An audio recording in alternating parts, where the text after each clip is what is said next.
It's a community of people helping people. If the center pole closed down, it would be devastating to about 2,000 people. Different little families that come by, people that come to work here to help, like me.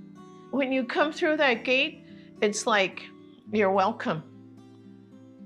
This is a place where you can come in and say, this is what I need. A little visit, a little food.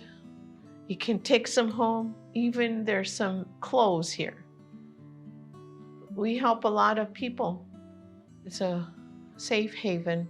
They understand where we're coming from because we're all Crows. This place has to stay. Community needs center pole.